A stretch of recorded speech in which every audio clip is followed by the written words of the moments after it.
Sun's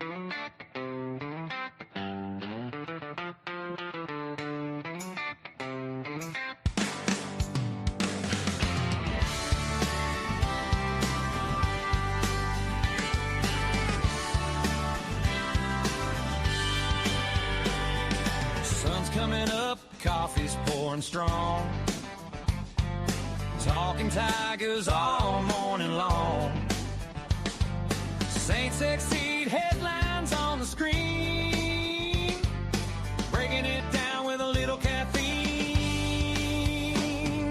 Grab your mug, come on in, let's wake this day and let it begin. It's Morning Scone, everybody on. Coffee's hot and the news is strong. Purple, gold, black and gold, stories waiting to be told from Baton Rouge to New Orleans. Talking sports and everything between. Wake up, smile, let's get it on. Start your day with Morning Scone.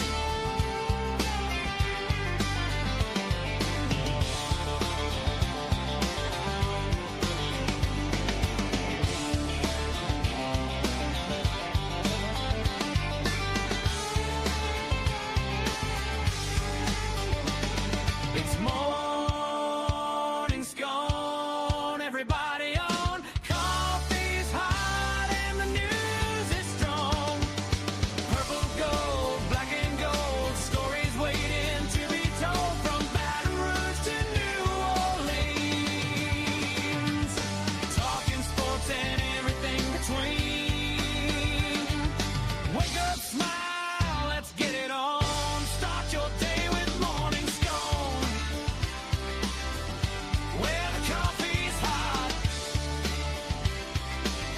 the takes are hotter.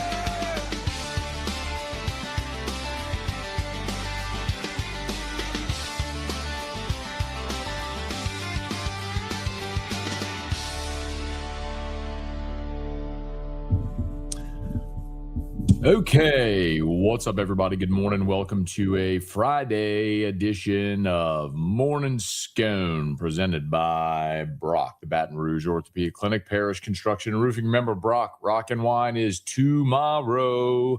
Get your tickets, brortho.com, brortho.com. Parish Construction and Roofing, unique physique, unique aesthetics and wellness. Restored Motions, restoredmotions.com. It's scrolling somewhere on here. Actually going to see Crystal in about an hour and a half. Bocock Brothers Premium Cigars, and FMOL Health, Our Lady of the Lake Championship Health Partner of LSU Athletics. Okay, what's up, everybody? Good morning. Thanks for being here with us. Big news of the day. Saints do reach a new deal with Chris Olave. 4 years, $132 million, $90 million of which guaranteed. They did exactly what I thought they were going to do, although I'm not in favor of that. I think Chris Olave is an outstanding player, but they just made him the sixth highest paid receiver in the NFL. I do not believe he's the sixth best receiver in the NFL. I don't think that makes me crazy. I know a year ago, Chris Olave had his most productive season, and good for him. I mean, you're talking about a guy who played just 8 games in 2024 because of concussions, and was not extended as a result of that last offseason, and played last year and came up huge. He was 8th in the NFL last year with 1,163 yards, a career year for Chris Olave. But I do not believe that he is the 8th best receiver in the NFL. He also had 156 targets.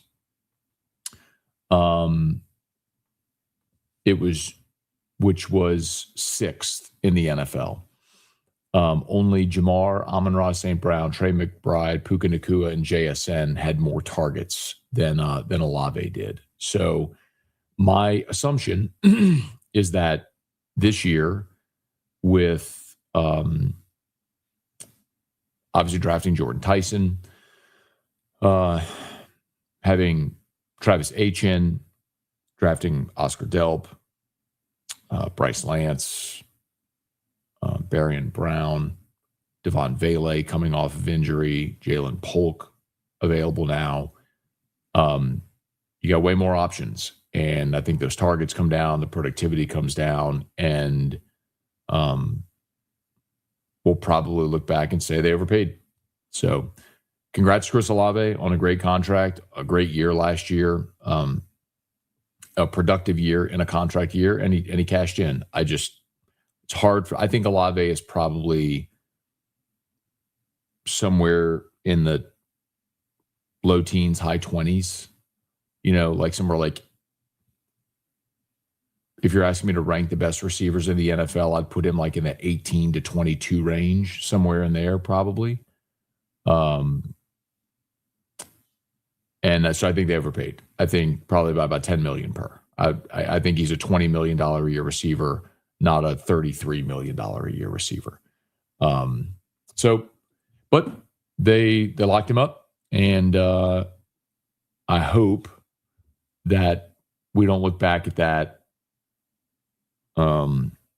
as cause for why they're not able to sign another free agent somewhere down the line because they overpaid for a receiver. So anyway, they get the deal done with Chris Olave, and we'll see how it goes. All right, please smash the like button, subscribe to the channel, Facebook, like the page, share the post, like the page, share the post, like the page, share the post. If you're on podcast, please subscribe to your favorite podcast app. I'm supposed to have a 9 o'clock meeting on Zoom, waiting on confirmation on that. So I have about 18 minutes, I think. So let's blow and go, get to as many of you as we can. Hey, Thomas, good morning. Sean, good morning. B.R. Drewski, good morning. Tiger Diver, Mickey just spending money. Hey, Jay, good morning. Club, good morning, Matt. Did I hear you say whiskey and weed the other day with Devin Snow? So there was someone put that on social. They made an AI graphic, like instead of whiskey and wine, it did whiskey and weed, like me and then Dev. And so Devin and I went back and forth on Twitter, like, we doing this or not? Anyway, and then we did text, like, so I think we'll probably try to make it happen for one of the games, one of the post games, at least one, see how it goes this year. So yeah, I think that's going to happen for at least one game. Rex, good morning. Is Logan Schmidt considered another Anderson, Gage, Einstein type talent or great prospect yet to develop? Oh yeah. I mean, I think as a prospect, as a 17-year-old, he's even further along than all of those were. Keep in mind, so he reclassed as well. So you're talking about a guy that should be going into his senior year of high school. So as a 17-year-old, he's throwing 98. He's 6'4" and throwing 98 from the left side. I mean, his average fastball, I went over this the other day, his average fastball this year was 94.5 miles an hour. And he touched 97, 98 as a 17-year-old. So, yeah, no, he is a big-time prospect. He's not just an arm talent. He's a strike thrower. 3-pitch mix. I mean, he's a difference maker. He's like getting David Price on campus. Devin, listen to AFR yesterday on the radio in Sulphur for the first time ever. It was kind of nice. Okay. That's great, man. We appreciate our affiliates. Of course, a 104.1 in Lake Charles, 104.1 FM. If you're in Southwest Louisiana, of course, 103.7 Lafayette, 104.1 Lake Charles, 94.7 in Alexandria. We appreciate all of our great affiliates. Hey, Jesse, good morning. Do you think the Saints go outside the depth to find a replacement for Bryan Bresee? Maybe. I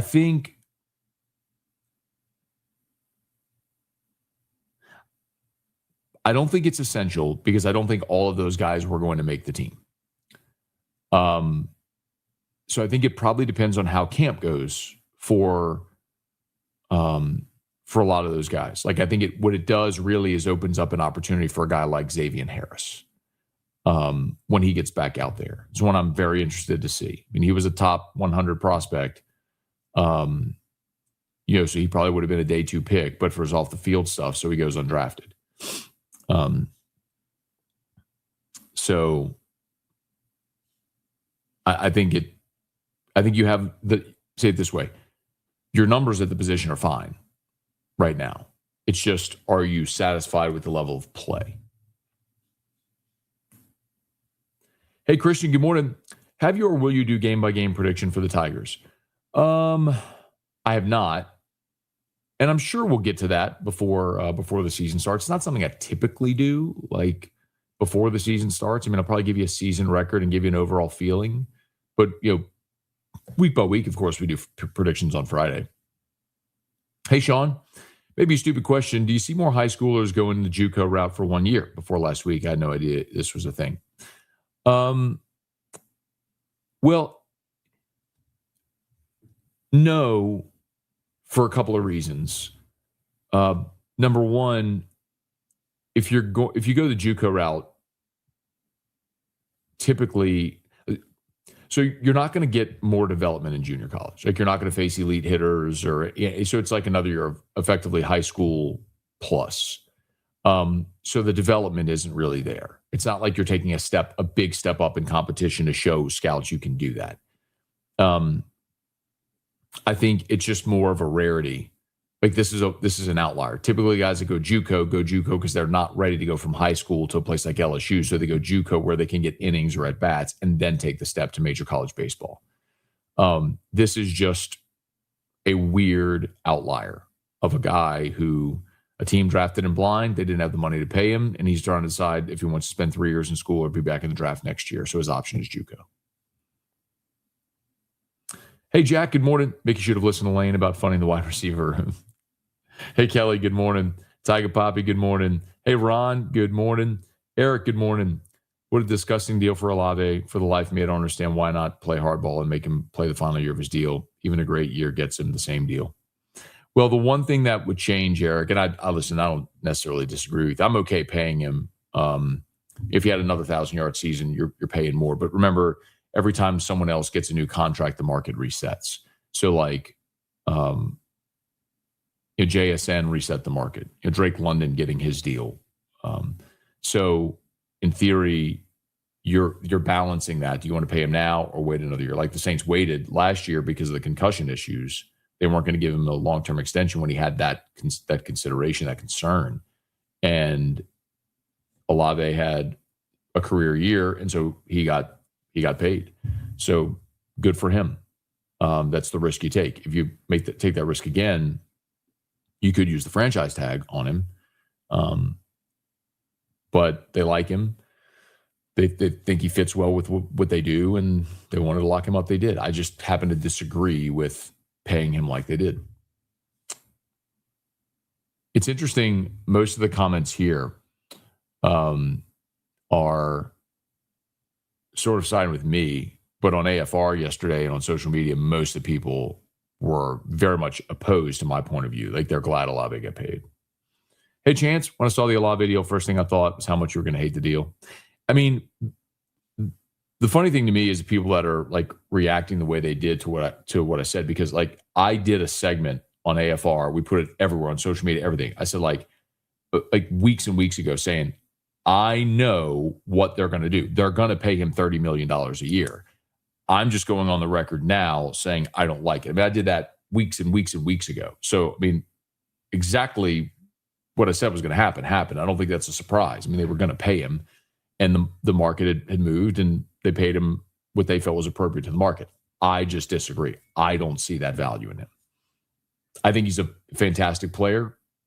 Like, I don't know any other way to say this. Two things can be true at the same time. I think Olave is a really, really good player. I mean, he's had 3,000-yard receivers in 4 years, 3,000-yard receiving seasons in 4 years. He's been a productive player for New Orleans. I think he's a very good receiver. I just don't think he is an elite level, tilt the field, game-changing, the other team doubles him every play. Like, he's not Jamar. He's not JSN. He's not Justin Jefferson. He's not George Pickens. He's not Puka Nacua. He's not one of those guys that completely tilts the field. How many times have we been frustrated because Olave doesn't come up with the big catch, doesn't make the contested catch in traffic? Frustrating. JWB, TGIF, hope you guys have a great Erica birthday weekend. Thank you, man. We're looking forward to it. Jeffrey, good morning. Have you looked at the contract breakdown for Olave? I have not seen the contract breakdown, just the $90 million guaranteed, up to 132 total over 4 years is what I saw reported. Hey, Ryan, good morning. Blair, I've worked in PE for a while. My guess is LSU asks its owners to become investors alongside PE so that they can get a return. What could really get created is if the state gets involved. Blair, I think that's part of the strategy. That's not the entirety of it. The more I learn about what's coming. No. It's not 4 years, $90 million. It's $90 million guaranteed. So it's 4 years, $132 million. 90 of it is guaranteed. Adam, morning, Matt. Can't wait to see how Jordan Tyson does with the Saints this year. Have a fantastic day. Same. That's another point about Olave. Like, if you felt like you had a true elite level number one game breaking wide receiver, you don't go spend the 9th pick of the draft on a number one receiver. Steven, what are your feelings on the trend of people backing into parking spaces, especially in parking garages? I think it's stupid, which I enjoy zipping in this space head first when they pass 1-2.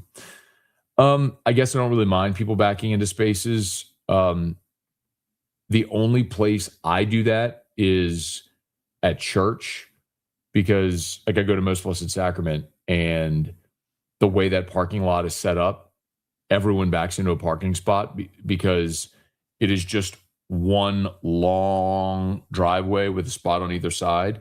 And if you pull in and the parade of cars exiting starts to go, no one's letting you out. So like you have to be head first so you can creep out and be ready to go. When people back into spaces as well, it also kind of screws up the angle because someone's mirror is by your door then. I don't like that. But whatever. Hey, Michael, good morning. Austin, did you see Baker go off about the Bucs? I did. I don't know that he went off. I mean, he said he felt disrespected by the offer that they gave him, so he didn't sign a new deal. There was a point last year until he got hurt where Baker was like leading the MVP voting or MVP odds. So I respect the fiscal discipline. I mean, it's the anti-Olave situation. Like, they like Baker a lot. He's a good player. He's their starting quarterback. Is he a top 5 quarterback in the NFL? No. Is that what he wants to be paid like? I don't know. Good for Olave. Hey, James. Kiffin is in the house. Go Tigers. Jacob, good morning. How much media access will Kiffin give you all next week? We haven't been told yet. I know they're going to practice. I mentioned they're going to alternate at times, morning, evening. So like next Wednesday, they'll practice in the morning.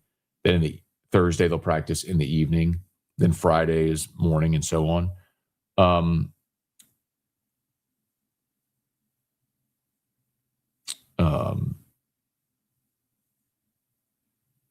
My guess is we'll get a lot of access early, and it'll taper throughout camp. Hurricane Mike, good morning. Who dat? Bill King, good morning. Awesome, Olivia. Like the keychains. Have an incredible day. Thank you. I need to get you a picture, Bill. I'll next time I see her, I'll have Jennifer take a picture of her with the keychains for you.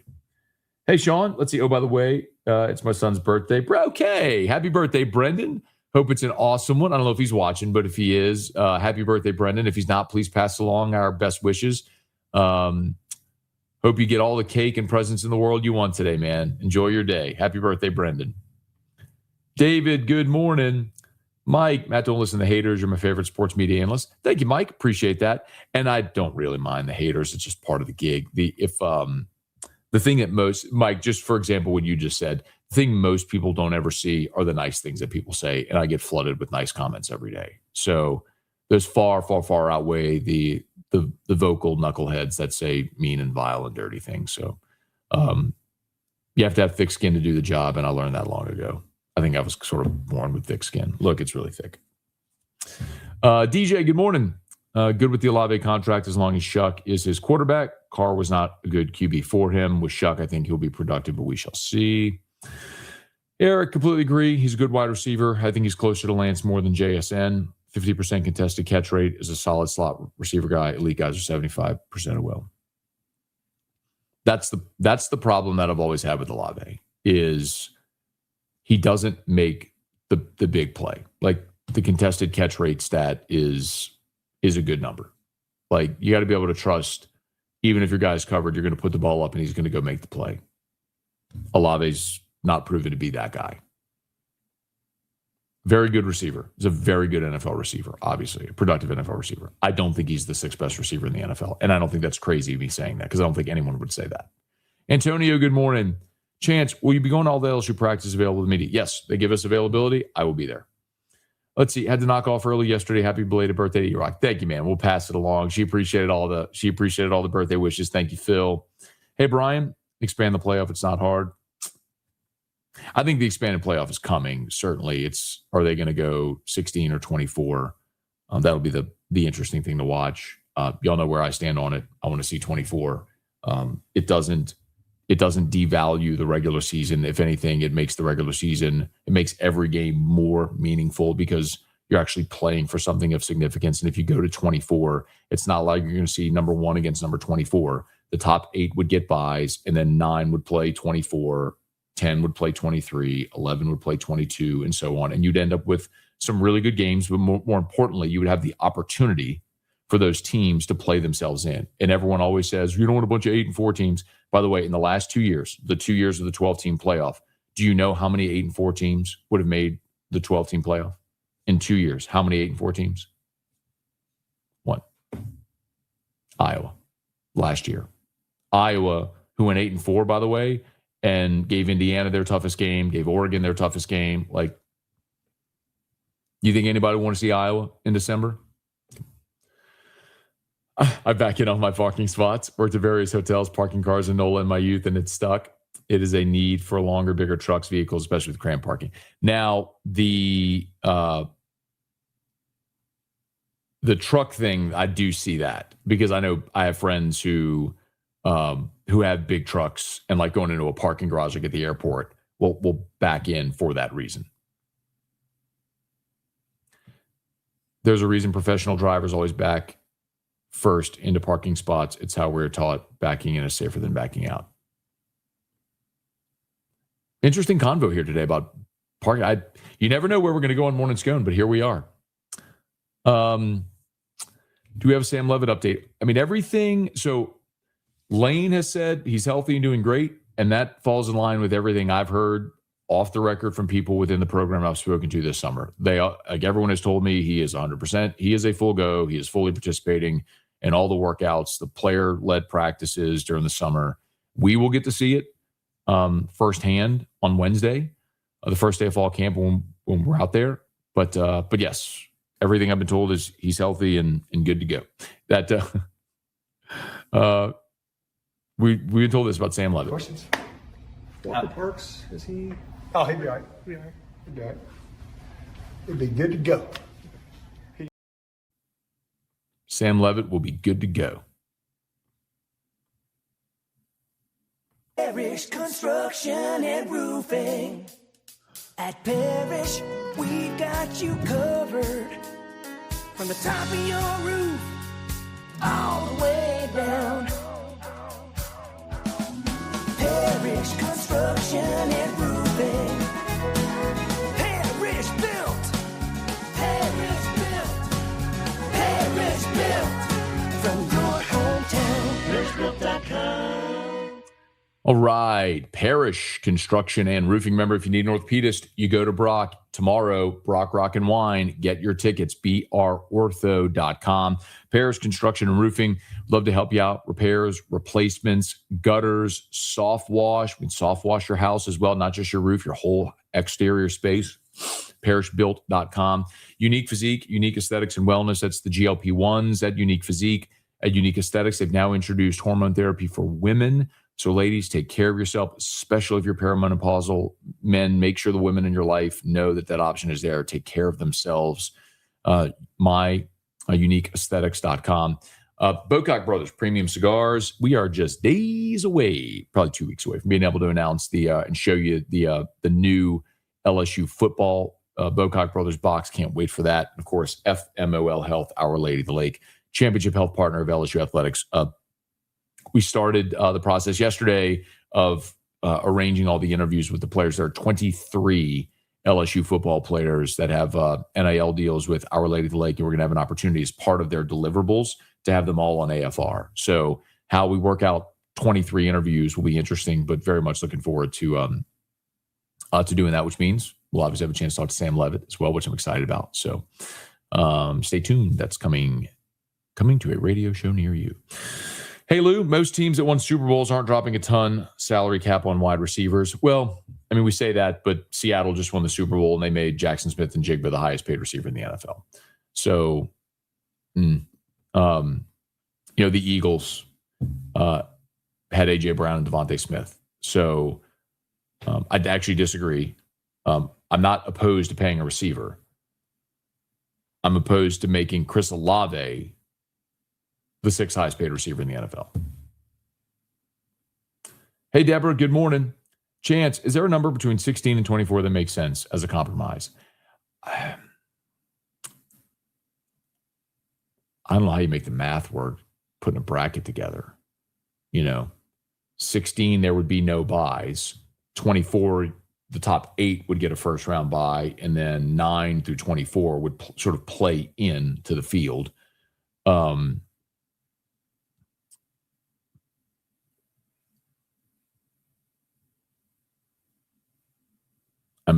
I don't know what you would do with 18. That just doesn't make sense. So, I think those are the two plans that they're deciding between. There you go. Good point on Iowa from Locked On. It made sense. I say decided on the field. Thank you. Appreciate it, Brian. Abner, good morning. Danny, I only have a problem with people backing in that are bad at it. 24 is too many, 16 is perfect. Why is 24 too many? I'll play ball. Other than you just thinking arbitrarily 24 is too many, explain to me why 24 is too many. Because I could look at it and show you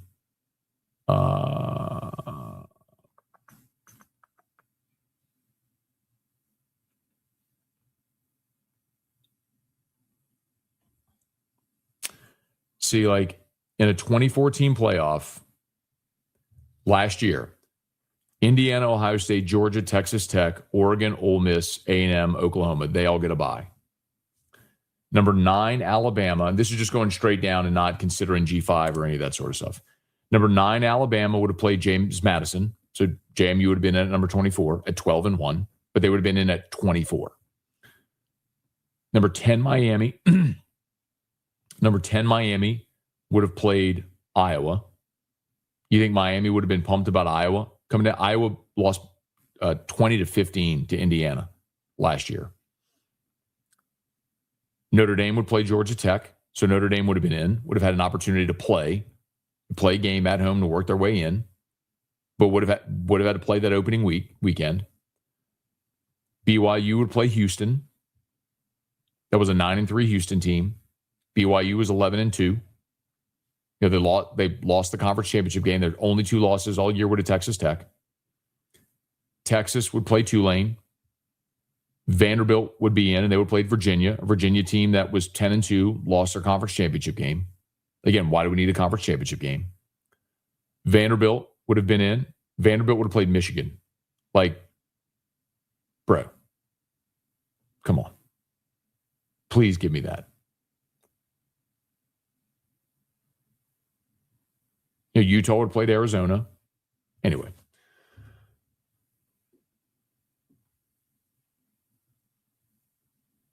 That was a Utah team that was 10-2. So, we're talking about a lot of teams that were 10-2 that were left out. Vanderbilt, Utah, Virginia. And then 9-3 teams like Bama Bama got in, but Notre Dame, BYU, Texas was 9-3, Vanderbilt, Utah, Virginia, all double-digit win teams. Like, play it on the field. Why wouldn't you want more football? If you don't want the opening round games, okay, don't watch them.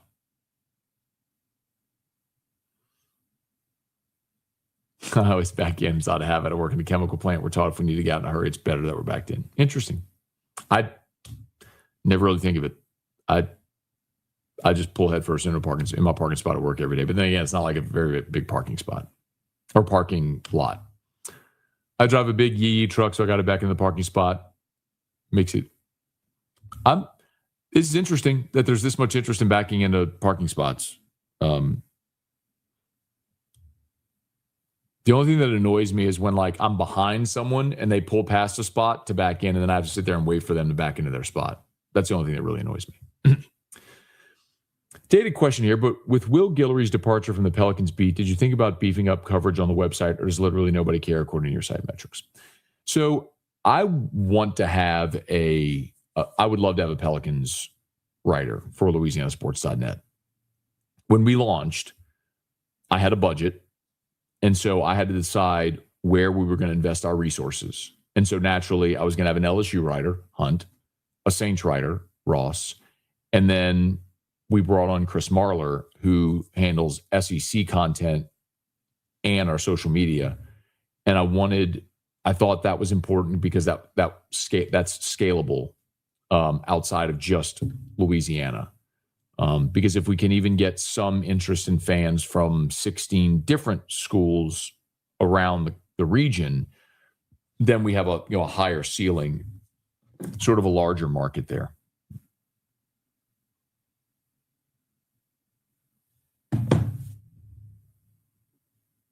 But I would love to add a Pelicans writer.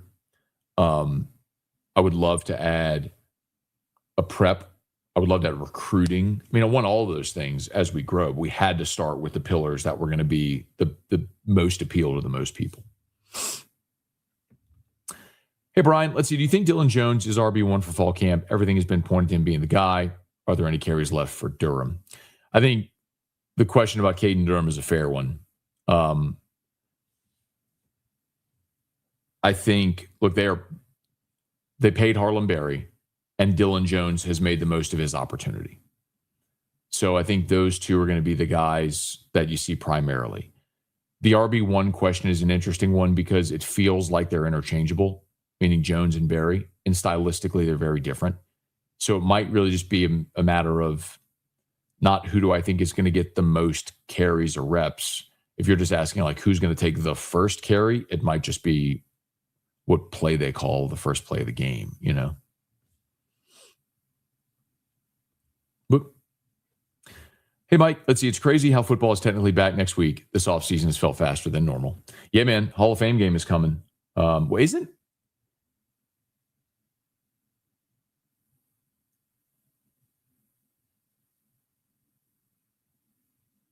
Yeah, so next Thursday, the 6th, is the Hall of Fame game. Carolina against Arizona. 6 days.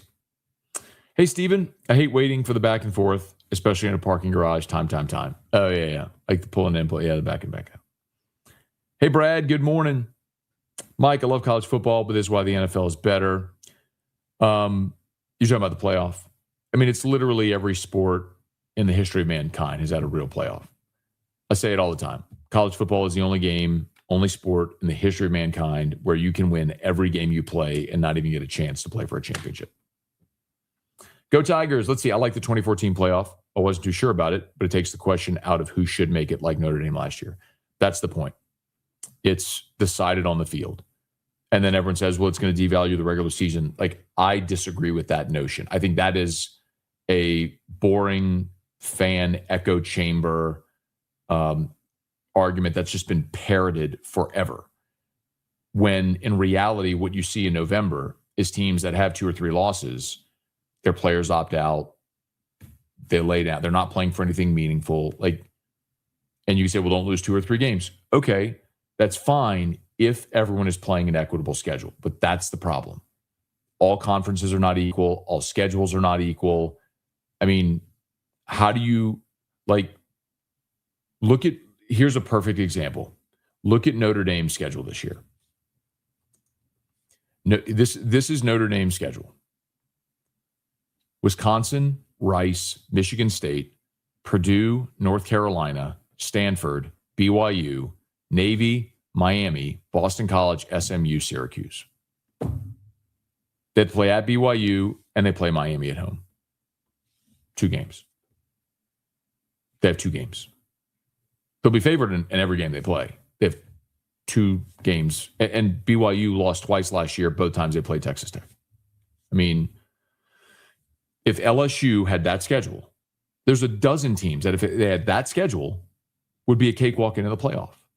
But LSU plays Clemson and at Ole Miss and Texas A&M and at Auburn and Bama and Texas and at Tennessee. Like, the probability of going 10-2 against that schedule is far lower than the probability of Notre Dame going 10-2 against their schedule. And so if all you're going to do is say, we'll go 10-2 and you're in, well, then everybody should play that schedule. That's the problem. Like, there has to be a weighted schedule component, because Texas going 9-3 last year is not the same as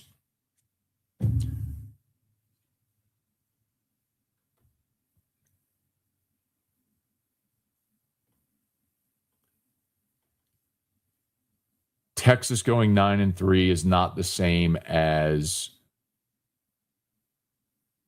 Virginia going 10-2. Like, Virginia didn't get in, but you understand my point. Like, it's just not the same. Miami last year.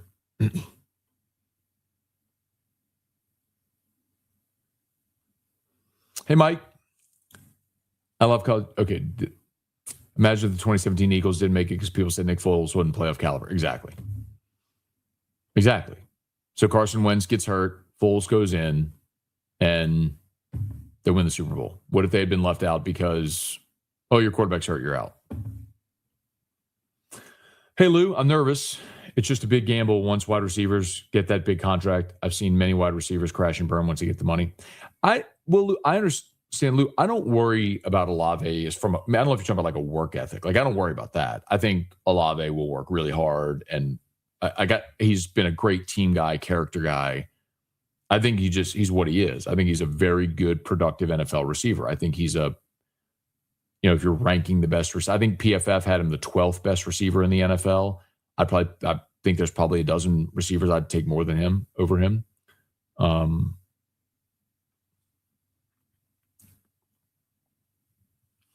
Jesse, I like the 2014 playoff, but can the powers that be want that, format? The Big Ten does. The SEC won 16. If everybody wants 24, I think that's where we land. Most of those games are garbage outside of the semifinals, a bunch of blowouts. So first of all, that's not true. And second of all,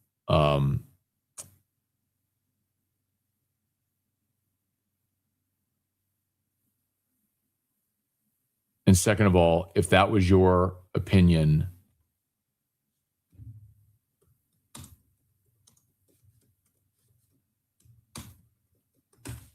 why do you bother watching the Super Bowl? The average margin of victory in the Super Bowl is 14.5 points. The average margin of victory in the Super Bowl is 2 touchdowns.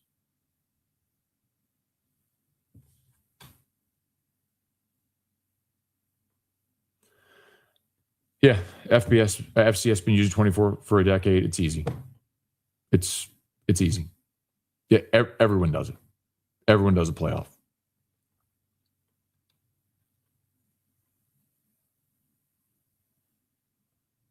And by the way, so last year in the playoff, Bama-Oklahoma was a phenomenal game in the first round. Oklahoma had a 17-point lead and blew it. Miami, Texas A&M, there was no offense in that game, but it finished 10-3. Tulane Ole Miss was a blowout. Oregon James Madison was a blowout. Don't let FCS or G5 in, which I've said forever. Miami, Ohio State in the Cotton Bowl was an awesome game. Oregon whipped Texas Tech. I loved seeing Alabama get punked by Indiana. That was great. Georgia Ole Miss was an exceptional football game. Ole Miss Miami was an exceptional football game. And then Indiana steamrolled Oregon and Miami to win the national. Actually, Miami ended up making the championship game closer. 27-21 was the final, but that never really felt close. But anyway. But again, the blowouts that you had were the two G5 programs, which I've said don't deserve to be in there, and Indiana. The best team blew out everybody. Okay. Jesse, I like the 2014 playoff. Hope it happens, but the cost for ABC and ESPN might not want to fit the bill for the TV deals. Well, then what you do is then you end up with multiple media rights, just like in the NFL playoffs, right? You have games on Fox and CBS and ESPN. Like it would be similar. Like maybe you have ESPN, maybe it's streaming, maybe it's Netflix or something like that. Prime gets a game out, something like that. Piku Charlie.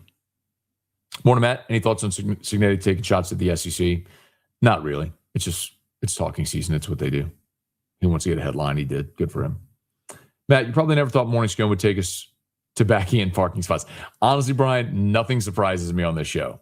Like, people talk about whatever. Besides Gary Brecka, give me someone else to listen to. This peptide thing has got me interesting. Huberman. His podcast on YouTube is... Where is it? Dag Nabbit. Hang on. Huberman Lab. Andrew Huberman. Huberman Lab. He's really good.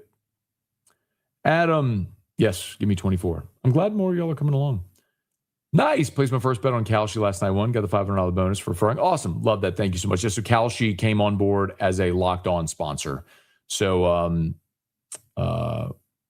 excited about that. So thank you so much for using the code and supporting all of our great sponsors, man. We appreciate it greatly. Bingo.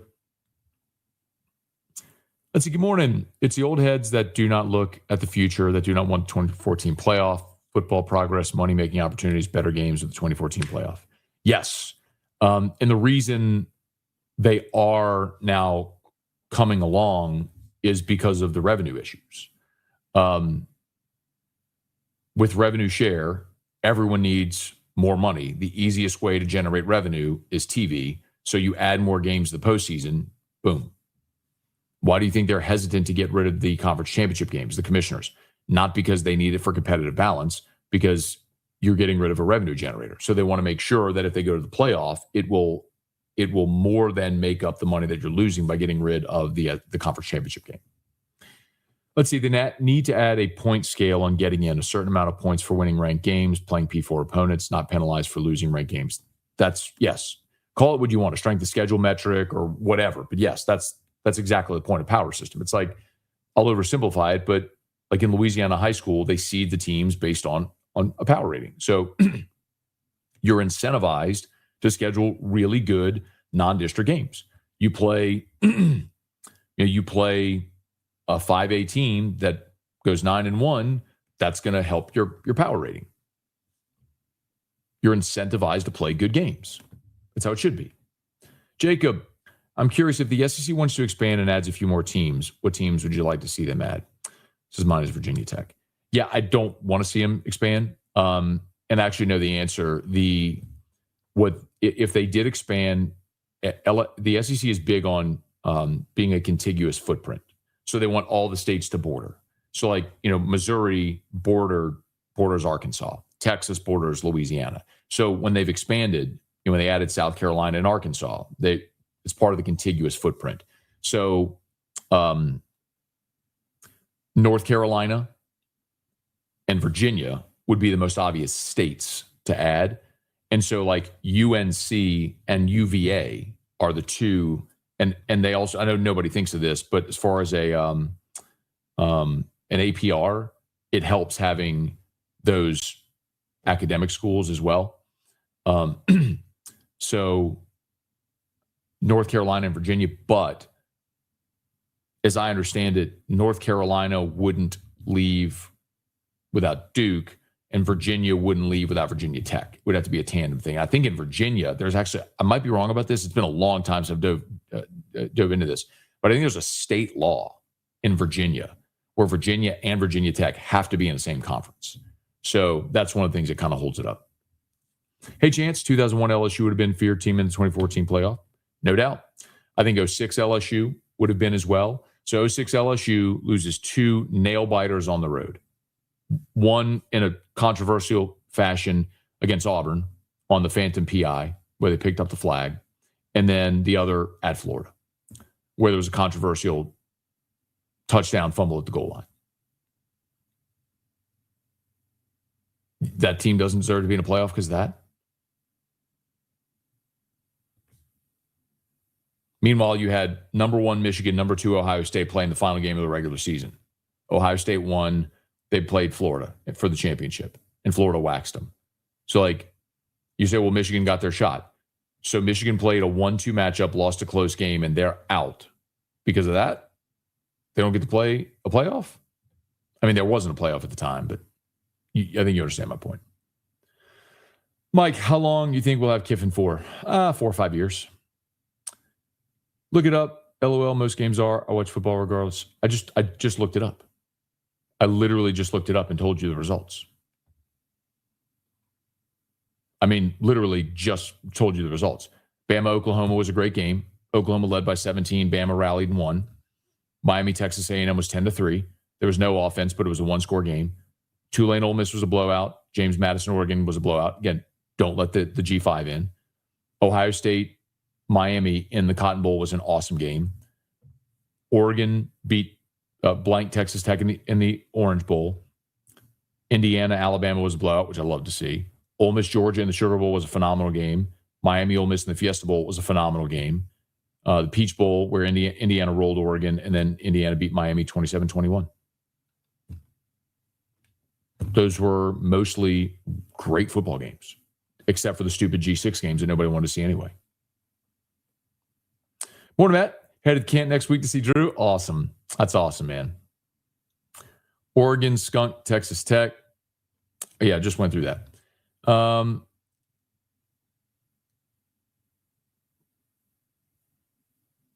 Tailed the Moscona hour lock, a big-time sweat in the WNBA. Wait, I didn't even look to see how it went. Hang on. Let me check. We got one tonight, too.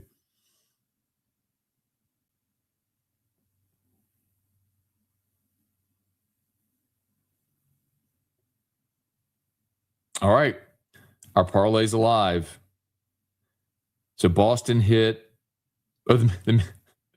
Minnesota beat Toronto 104-72. So we need the Atlanta Dream to win tonight to hit our parlay. They're like an 18-point favorite. Let's see. If you beat a top 25, you might only go up 1 or 2. Lose, you're down 6 spots. Right. So again, you're not incentivized to play the game. I stand firm against your playoff expansionist ways. You don't devalue the season, but you certainly shift value late in the season from top teams down to more teams near the bubble.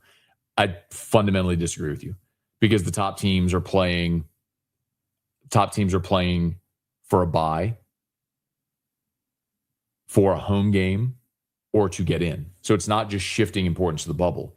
It's important for everyone because you don't think having a bye or a home game matters. Well, that's what you're playing for in November.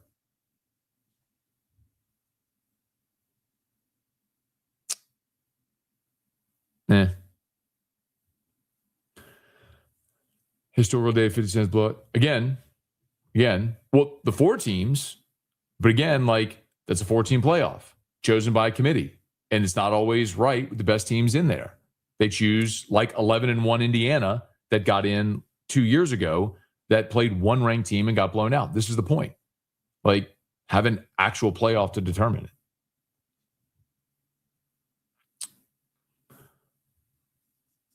It's funny. You're so scared of what you don't know because they've pulled the wool over your eyes your whole life and convinced you that you need to protect the sacred regular season and all that stuff. It's the best regular season and blah, blah, blah, blah, blah. You've just been force-fed this BS narrative your whole life by people who have an incentive to not have a playoff, which is so stupid. Bowl games. The Sun Bowl. Yeah, that's it. We're playing to go to the Mayonnaise Bowl. Neat. Awesome. Let's do that. That's a great postseason. Get out of here. All right, I got to go. Please smash the like button. Subscribe to the channel. Facebook, like the page, share the post, podcast, subscribe on your favorite podcast app, rate us, leave a review. Big shout out, as always, to all of our great sponsors. Got them linked in the description on YouTube and on podcast. Locked on LSU is live. Y'all, please go check it out. AFR at 3. Lord Mayonnaise says, I would love the Mayonnaise Bowl. Will you go enjoy the Mayonnaise Bowl? Y'all have a great day.